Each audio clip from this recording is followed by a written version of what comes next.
Join former FBI senior forensic examiners Becky, Passmore, and Stacy Eldridge as they dig into the world of digital forensics, one bite at a time. Now leading their own consulting firms and educating the next generation of cyber sleuths. These badass babes of digital forensics bring sharp insight, real-world case experience, and a dose of humor to the bits and bytes that build today's investigations. From deep dives into business email compromise and ransomware attacks, Becky's specialty, to cracking the complexities of iPhone forensics, Stacy's obsession. This podcast delivers insider knowledge for professionals, students, and true crime techies alike. If you've ever wondered what really happens when the digital trail is all that's left, tune in and start parsing the truth.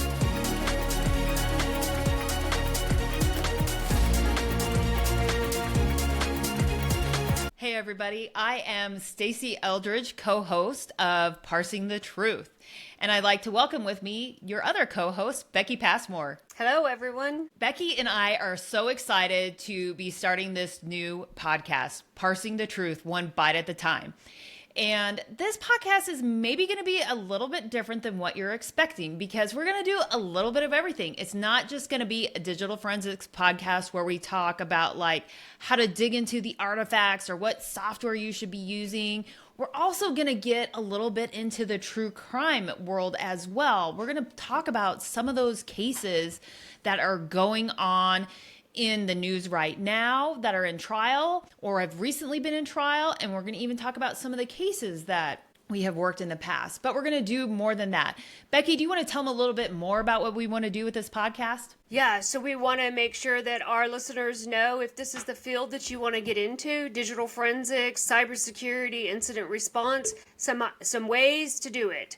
We educated way back in the day on digital forensics, became senior forensic examiners with the FBI, and now we are educating the new generation on how to actually understand artifacts. And so we're going to talk a lot about education, continuing education, giving back to the community, and that is why we are here today with you on Parsing the Truth, one bite at a time. And we're going to add some humor in along the way, so don't think you're going to be here sitting bored out of your mind in a lecture.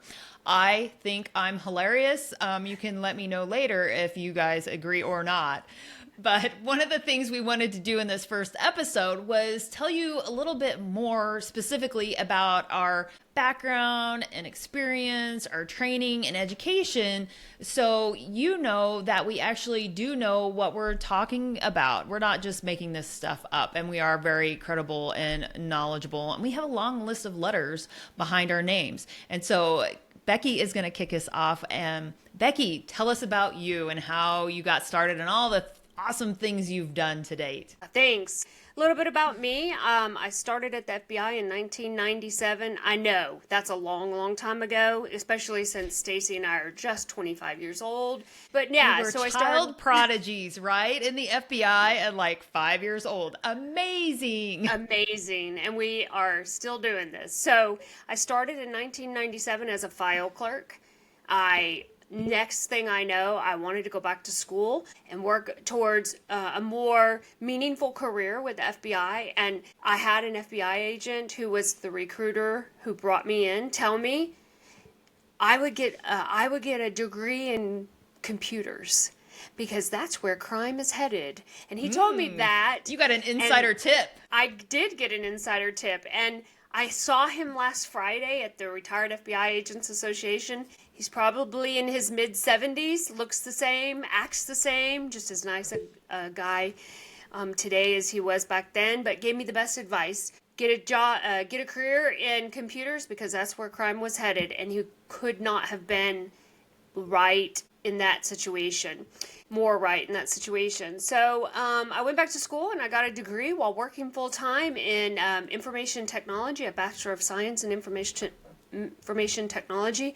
And once I received that degree, it opened up the door for me to apply for a computer analysis response team, digital forensic examiner position, but you just didn't get certified. You had to go through quite a bit of training. Stacy will tell you a little bit about that training here in a minute, but we had to go through quite a bit of training. Absolutely. So I got Yeah, I got my degree, and then I started training in 2004, which is where I met Stacy. Mm-hmm. And over the next 2 years, I went to classes. I got certified in 2006. And then once I was certified, I was able to work on my cases and on my own. And over the next 13 years, pursued more education. I got my Master of Science in Digital Forensics and Cyber Investigations. And then I also got my Senior Forensic Examiner position with the FBI. And again, it's not that you just these are promotable positions. You actually had to do something to show you were proficient enough to have that position. And so after about 23 years, I knew I wanted I wanted to learn more and do a little bit more. I decided to leave the FBI in 2020 and go to a consulting firm, Kroll, and I was able to work some amazing cases in ransomware, insider threat, all the types of network intrusions, malware. It was just fascinating. It opened up the doorway for me to learn more. And then, after about 4 years of digital forensics and incident response, I had an opportunity to go to work at the college, University of Arkansas at Little Rock, full time. As an assistant professor and work on my PhD. So that's where I am currently. I also have multiple certifications. One I'm very, very proud of, IASIS. That is the hardest certification to get, in my opinion. That's the International Association of Computer Investigative Specialists, and Stacy and I are both proud to be certified computer forensic examiners. We also give back to that community by volunteering our time to help others. We coach people through that certification, as well as go back and learn more and give back to the organization, because the organization is run completely by all volunteers. I also have a couple other certifications, two from SANS, a certified forensic examiner, and an advanced smartphone forensics examiner. I have a certified cybercrime examiner, 3CE, and then a couple of industry CompTIA A+, and Network Plus, which is what we had to do back in the day. So Yep. We went to those classes together. We did. It was 2 weeks of A+, wasn't it? Whew. It was 2 weeks of A+, taking those computers apart, putting them back together, and taking a test on it. Absolutely. That's what we did back in the day. What about you, Stacy? Tell us about your background. Yeah, so I actually got my degree in management information systems. I thought I was going to be a project manager, and I took a lot of programming classes along the way, how to do COBOL, a lot of that, because Y2K was coming, and they did have to reprogram a whole bunch of stuff in COBOL. And so that was sort of my start into the technology foray. I started off as a software developer at what is now TD Ameritrade, but people kept buying out all these different companies. And one of my friends at work was talking to me, and they said, layoffs are coming. I don't think we're all going to survive this last round of layoffs. You should apply for the FBI. And I was like, okay. And so I just went online and applied to the FBI, and they gave me a call. And lo and behold, I did join the FBI on a whim. And so when I got started there, I was just the information technology specialist. So doing like all the kind of computer things, network things, help desk stuff. And let's just say, okay, so this is in 2003. We were still on a Novell network with token ring. And so we had to upgrade that. So that's how fast technology moved internally within the FBI. Thank God it moved so much faster when it came to computer forensics and doing the investigations. But so then I got into the CART program, Computer Analysis Response Team, 2004, started doing my certifications with you. And the certification process in the FBI is no simple thing. It is not pencil whipped by any means. Every class that you had to go to, and we had to go to a lot of in-person classes, and we started like at the very basic level. We're talking bits and bytes and binary and hex. We had to get a good grasp of that. And then we had to move on to file systems, FAT32 and NTFS, and really get into that and be able to understand and be able to actually like manually recover, partitions and all of this stuff manually. We had to understand that. And so we go through the classes that really dive deep. And then we also had to pass a test at the end of all of these classes. So we're doing all of these classes along the way. We have a coach who's mentoring through this and supervising us as we are starting to work some simple cases along the way. Because I believe we had to get like 5 cases done under the supervision of a coach before we could apply to get our certification. But when we had all the classes and cases done, then we had a final case to work, which was a practical case that we worked from start to finish that was made for the students. And so we did all the things, worked the case, wrote a written report, made a digital report as well. And then we had to go and testify about it in this little thing we like to call moot court. And moot court was a big deal. They were like very serious about it. It was not like show up and drink a bunch of adult beverages and have a good time. It was show up and be freaked out because you're going to have to testify in a courtroom on a witness stand with real attorneys. Yes, real attorneys. And they got into it. They got into it a little bit too much because like all of the AUSAs and the prosecuting attorneys, they like to come over and be the defense for the day.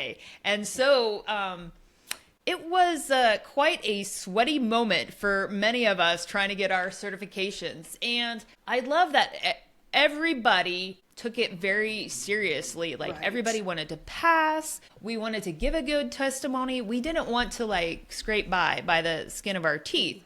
And, if for some of us, if you didn't get that certification, you would lose your job. Like there was nothing to roll back into in the FBI because this was your full-time position. If you couldn't do it, out the door. So made it through all of that certification process. And towards the end of it, I was also like, okay, it's time to get my master's degree. So I got my computer information system master's degree at the same time. Now you might be going, well, Becky's first degree wasn't like digital forensics. Neither was Stacy. Why is that? It's because we're old. They didn't have digital forensics.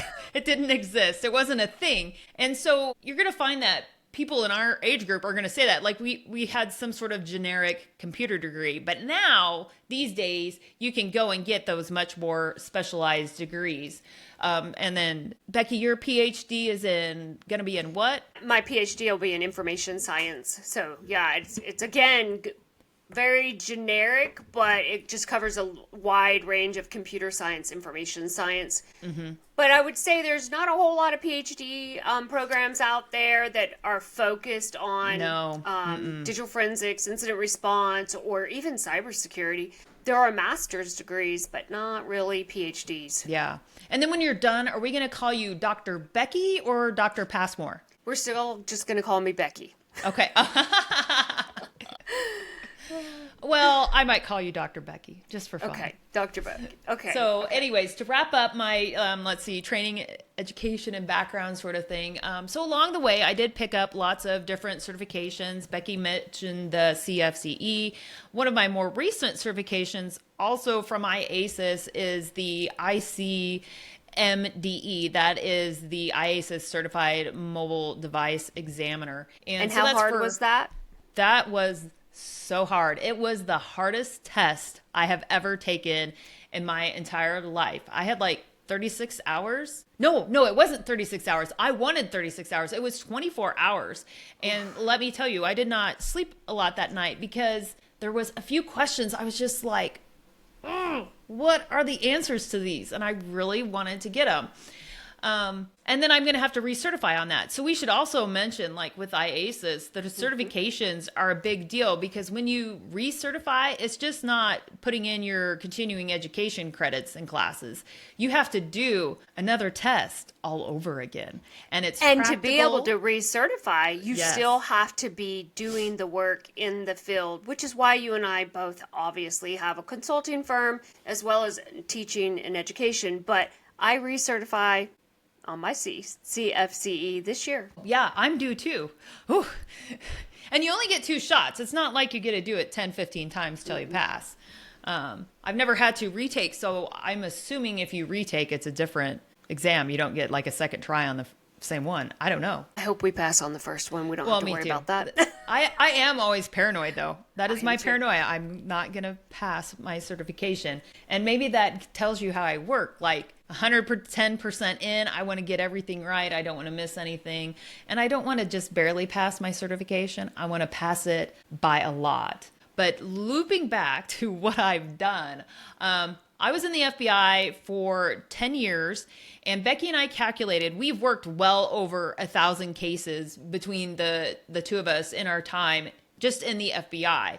But then I went out, I did something called data loss prevention, and it's very close to digital forensics. We're looking at logs, but it's being logged through a DLP software, so you get a lot more insight to what a person is doing. It's going to log more than like the browser and what's sitting in emails. It's going to tell you a lot. It's not keystrokes, but it's a lot more detailed information. And so I still did work closely with the digital forensics team at the company, and I still did some digital forensics stuff on the side to maintain my currency. And then I did that for 5 years, and then I went off to be the director of cybersecurity for a local power company. Did that for about 3 years, and then right as COVID was hitting, I decided to open my own business and focus on cybersecurity a little more at the beginning, but since then I've totally pivoted, and now my pure focus is digital forensics.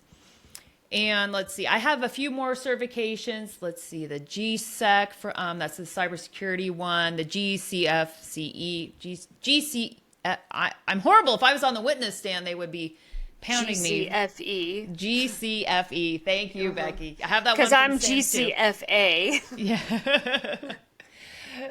But I do not have that mobile one from SANS. I do want to take a mobile class from SANS because that's what I really like focusing on right now is the iPhones, the Androids. So that's really what I'm gearing my business towards. So got to take all the training on that sort of stuff. Yeah, that was the advanced smartphone forensics. And I think I took one of the very first classes that SANS offered in that. And it was phenomenal because it helped to solve one of my cases that I had to testify to on. So that'll be in another podcast when we start to talk about cases that we worked, and we'll be able to discuss that too. Yeah, absolutely. We'll dig into all those things. And I think we should maybe talk a little bit about like how the tone of our podcast is going to be when we talk about some of those cases, especially when it's other cases that other people have worked. So Becky, why don't you talk a little bit about that, and then I'll follow up with anything else. Yeah, we want to be able to share our experience. We want you to have as open and understanding transparency on what we've experienced over our 20 plus years in this field, whether it was going out on a search warrant with a team of investigators, or if it was sitting in our lab trying to break into a tablet device that we didn't have the tools back then and we had to, just figure it out on the fly, or whether it was a very important case that we worked that helped lead the investigators to more information for the case, or whether it was a case that we realized this was not associated with this, with the information and the subject that was brought to us. So it's just as important to relay the information, whether it's there or not, and why it's not there. So, we're going to dig into that. We're going to dig into, how to get into the field, how we have to, as professionals, to continue our education, and these are going to be the things that we bring to you. We're also going to hope that you guys love it so much that you send us messages and ask us what you want to hear, because we have some great ideas. Yeah. And Becky, you touched on it a little bit when you kind of said, we have to tell them what isn't there as well. We're going to approach this podcast much like we approach our work as the dispassionate scientists. I thank my FBI training so much for, drilling that into me. It is about being dispassionate because you want to find the facts. And that kind of inspired the name of this podcast as well. We are Parsing the Truth. These are the facts. This is what I can prove. And I'm going to tell you what I saw. And if something's not there, I'm going to tell you that too. And if it disproves your case, I'm going to tell you that too. I'm not here to toe a specific narrative in my casework, and we don't have that here either. And we're also going to come at this from a place of respect. We're not here to throw shade, disrespect anybody, say that they're crazy. We just want to explore all of these different things that are out there for the sake of knowledge sharing. That's right. And I'll never forget one situation where an investigator was adamant that the person that we were looking at, that he was just adamant that it was not that person. It couldn't be that person because she cried and she told me the truth. And I explained to him, I don't follow interviews, I follow evidence. And evidence led us to different information, which was heartbreaking to that investigator, but was true and factual. And so how we handle our cases, how we handle our professionalism, how we handle everything that we do is by parsing that truth. If it is those bits, those bytes, pulling it out, if we have to do it manually or if we get to use our tools, we're gonna get it out and we're gonna tell you the truth. 100%. So I think we're about wrapping up right now. Becky, is there anything else that you wanted to say that you forgot to say before we wrap up? I think that this is just going to be a good and fun way to experience what Stacy and I have been through. We're going to take you down memory lane, and we're going to share everything that we can share with you. And like she said, we're going to look at all the things that are going on. Like there's some really good cases in the middle of trial right now. Yep. And we're actually going to dig in and just help you as listeners to understand what they're talking about in these trials and in these cases. So we're really looking forward to listen to those other true crime podcasts that talk about it, and then come and listen to us, and we'll talk about it from the digital evidence point of view. That's so right. You'll have yet another perspective. Right. We'll give it to you, and we'll be able to explain the terms that they're using in court and why those terms and those processes and those procedures are important for the role that we do. So absolutely. Which brings to mind, Stacy, what is one of your most memorable testimony experiences? Most of my testimony experiences are burned into my brain forever, but my most memorable one, not surprisingly, is probably the first time I had to testify. And this was down in Charleston, South Carolina, first time expert witness. But it's not memorable because of what you think. It wasn't because of what I said or anything like that or how the attorneys questioned me. It's because I was sitting up on the witness stand, been talking for a long time. I was getting cotton mouth, maybe much like I am now. So I was sitting there going, it's so annoying. So I wanted to get some water, and they have those old carafes like you see like in the churches and courthouses, the old ones. It's like the pitcher with the little top. And so like I grab my styrofoam cup and the pitcher, and I'm like, pouring some water, nothing's coming out. And I'm like, well, I'll just try again. And it didn't come out. And so I kind of set it down, and I'm supposed to be talking and testifying and paying attention. And then I kind of get like, they're, whatever, back and forth. I'm not talking. So then and I got the pitcher like all the way upside down, and I am not getting any water. And I'm so thirsty. And I'm like thinking to myself, God, how many times can I tip this pitcher over and not get any water? Because then they're going to be like, why should we take this girl's word about anything with computers? Because she can't even pour water from a pitcher. Gosh. But thankfully the jury got dismissed for a little bit for sidebar stuff. And then I took the whole thing apart and eventually got my water. But that is my most memorable testimony experience. Wow. So Wow. Becky, I have a fun little question for you too. What was your most memorable search warrant that you went on?